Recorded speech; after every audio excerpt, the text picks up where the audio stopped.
Hello hi പറപ്പിച്ച് വിട്ടോ പാപ്പാന്നും പറഞ്ഞിട്ട് ഇന്നത്തെ പോക്ക് തിരൂരാണ്. തിരൂർ പോയത് വേറെ ഒന്നല്ല, നമ്മുടെ കിരൺ സാറിന് മെഡിക്കൽ എടുക്കാൻ വേണ്ടി പോയതായിരുന്നു. അപ്പോൾ പോയി നോക്കുമ്പോൾ മെഡിക്കലിന് കൊടുത്ത ഫോട്ടോ കുറച്ച് പഴയതാണെന്ന് പറഞ്ഞാൽ പുതിയത് എടുക്കാൻ വേണ്ടി പോയി. എന്നിട്ട് എല്ലാ കാര്യം പ്രോസസ്സ് എല്ലാം കഴിഞ്ഞിട്ട് റിസൾട്ട് അവർ പറഞ്ഞു 4 മണിക്കേ കിട്ടുള്ളൂ എന്ന്. അപ്പോൾ 4 മണി വരെ എന്ത് ചെയ്യും? ഏകദേശം 11:15 സമയം. അപ്പോൾ തിരൂരിൽ നിന്ന് നമ്മുടെ വീട്ടിൽ നിന്ന് ഏകദേശം 1.5 മണിക്കൂർ യാത്രയുണ്ട്. അപ്പോൾ പോയി വരിക എന്ന് പറഞ്ഞാൽ എളുപ്പമല്ല. അപ്പോൾ അതുകൊണ്ട് കുറച്ച് നേരം നമുക്ക് എന്തെങ്കിലുമൊക്കെ പ്ലാൻ ചെയ്യാമെന്നും പറഞ്ഞിട്ട് തിരൂരൊന്ന് ജസ്റ്റ് ഒന്ന് കറങ്ങി അങ്ങനെ നമുക്ക് ഫുഡ് കഴിക്കേണ്ട നേരം ഏകദേശം. അപ്പോൾ ടൗണിലൊക്കെ ചുമ്മാ കറങ്ങി വന്നപ്പോൾ ഫുഡ് കഴിക്കേണ്ട നേരമായപ്പോൾ ഞങ്ങൾ നേരെ ഫുഡ് കഴിക്കാൻ സബ്ക ഹോട്ടലിലാണ് പോയത് തിരൂർ. അങ്ങനെ അവിടുത്തെ കടമ കഴിഞ്ഞതിന് ശേഷം ഞങ്ങൾ നെസ്റ്റോയിലേക്കാണ് പോയിരുന്നത്, തിരൂർ തന്നെ.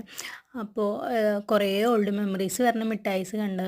അപ്പോൾ എനിക്ക് എന്തോ എല്ലാം എടുക്കണം എന്നുണ്ടായിരുന്നു ഏതെങ്കിലുമൊക്കെ. പക്ഷേ ഏട്ടൻ എന്നെ പ്രത്യേകം ഡിമാൻഡ് പറഞ്ഞിട്ടാണ് എന്നെ ഇതിൻ്റെ അകത്തേക്ക് കൊണ്ടുപോയത്. വേറെ ഒന്നല്ല, എല്ലാം നോക്കിയാൽ മതി, ഒന്നും വാങ്ങിത്തരില്ല കേട്ടോ എന്നും പറഞ്ഞിട്ട്. കാരണം നമ്മൾ തൃശ്ശൂർ മുന്നേ നെസ്റ്റോയിൽ പോയി.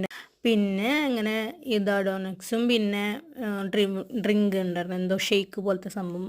അതും അവിടുത്തെ ഫുഡ് കോർട്ടിൽ പോയി കഴിച്ചു. പിന്നെ ചുമ്മാ അതും കഴിഞ്ഞിട്ട് ഇറങ്ങി കഴിഞ്ഞ് നോക്കുമ്പോൾ പിന്നെയും സമയം. ഇനി എന്ത് ചെയ്യും മല്ലയ്യാന്ന് പറഞ്ഞൊരു നിൽപ്പായിരുന്നു. നേരെ വിട്ടു അവിടുത്തെ ഒരു കടലിലേക്ക്. നോക്കുമ്പോൾ നൈസായിട്ടൊരു മഴ വന്നു. അപ്പോൾ അവിടെ ഒരു ചെറിയൊരു ബിൽഡിംഗ് ഉണ്ടായിരുന്നു, അതിൻ്റെ ഉള്ളിൽ ഞാനും ഏട്ടനും പിന്നെ ഒരു ഉപ്പിലിട്ട മാങ്ങയെ വാങ്ങിച്ചിട്ട് കഴിച്ച് കഴിഞ്ഞിട്ട് കുറച്ച് നേരം ഞങ്ങൾ ഫോട്ടോസൊക്കെ എടുത്തു. ഫോട്ടോസ് എടുത്ത് കഴിഞ്ഞ് നമ്മുടെ സമയം കറക്റ്റായി. അപ്പോൾ റിസൾട്ട് വാങ്ങാൻ വേണ്ടി പോയി നോക്കുമ്പോൾ ബ്ലഡിൽ എന്തോ ഇൻഫെക്ഷൻ ഉണ്ട്, നാളെ ഒരു വരെയും കൂടെ വരേണ്ടത് വരും എന്ന് പറഞ്ഞിട്ട് ഞങ്ങൾ അവിടെ നിന്ന് വിട്ടു. Okay, bye.